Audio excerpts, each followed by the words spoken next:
Vamos conversar então com o nosso especialista, CNN em Economia, Sérgio Vale. Bom dia, Sérgio. Obrigada pela sua presença mais uma vez aqui no CNN Money. Bom dia, Pri, Thaís, tudo bem com vocês? Tudo certo. Vamos lá então, Sérgio.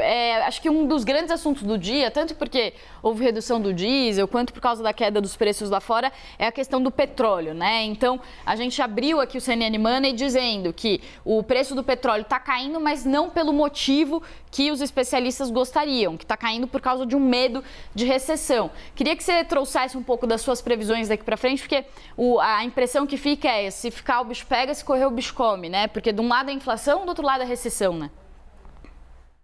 Pois é, Pri, o cenário à frente lá fora não está muito tranquilo, não. A gente tem, de fato, uma recessão a caminho, tem toda uma discussão se, de fato, os Estados Unidos já estão em recessão agora. Possivelmente não, o mercado de trabalho ainda precisa piorar, ainda precisa cair, mas o fato é que muito provavelmente a gente vai ter uma recessão acontecendo na Europa e nos Estados Unidos, pelo menos, né? Nesses dois mercados acontecendo uma recessão, eles são muito demandantes de petróleo, de energia, muito provavelmente a gente vai continuar eventualmente vendo essa queda do preço de petróleo que a gente está vendo agora.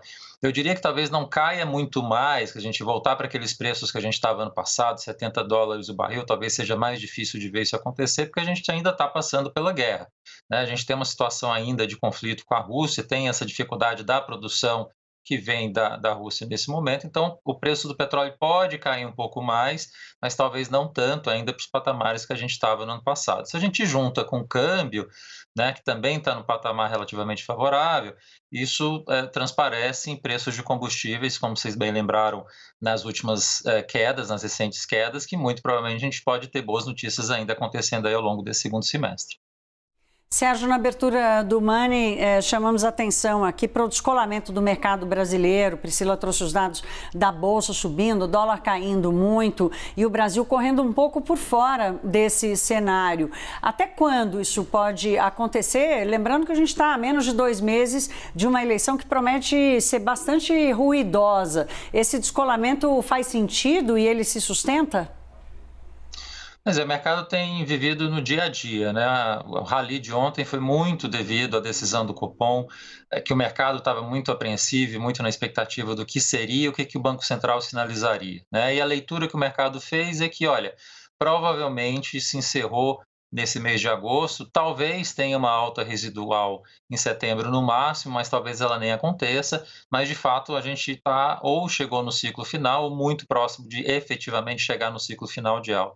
E o mercado fez a leitura positiva nesse sentido de que sem subir mais taxa de juros, que havia esse risco, havia essa percepção de que poderia acontecer, você tem uma perspectiva positiva em termos de bolsa, tem uma perspectiva positiva em termos de câmbio, que é o que a gente viu acontecer ontem. Mas a questão toda é, isso dura ou não, né? O cenário internacional ainda vai trazer riscos por conta da recessão que está vindo aí pela frente, e no cenário doméstico, como você lembrou, Thaís, a gente tem uma eleição para lá de conturbada, né? Não vai ser uma eleição simples como foi as outras no passado. A gente tem um quarto trimestre aí que promete ser bastante turbulento e eventualmente reverter um pouco desses ganhos que a gente está tendo agora. Então, está tranquilo no terceiro tri ainda, mas quando chegar ao quarto trimestre, com outubro tendo a eleição, as decisões de política econômica de quem virá presidente, eu acho que vai ser um trimestre bem mais complicado do que a gente está vivendo agora. Então, a gente precisa ter um pouco as barbas de molho nesse sentido. Sérgio, eu queria justamente pegar esse seu gancho aqui de eleições, cenário nacional, que ontem uma notícia que chamou a atenção foi a questão dos consignados, né, do crédito consignado com garantia do Auxílio Brasil, ou seja, né, mais uma medida aí que os economistas, eu falei com alguns ontem, consideraram eleitoreira, né, porque amplia ali a renda disponível para a população que mais sofre hoje com essa desaceleração da economia, né, desaceleração da economia global, cenário de inflação muito forte.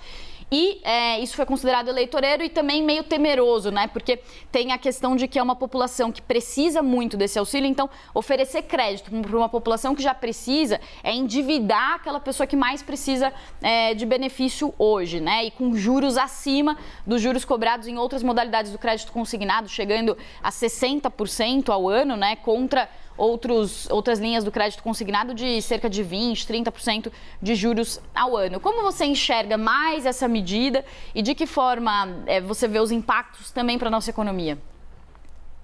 Pois é, Pri, você foi no ponto. Eu acho que crédito consignado funcionou bem, muito bem ao longo dos últimos anos, naquele tipo de crédito que você consegue ter de fato uma segurança quase 100%, digamos assim, do fluxo futuro de renda, que é o caso, por exemplo, de quem é aposentado. Tanto é que a maior parte do crédito consignado no Brasil é muito focado na população aposentada, que tem essa garantia de renda futura.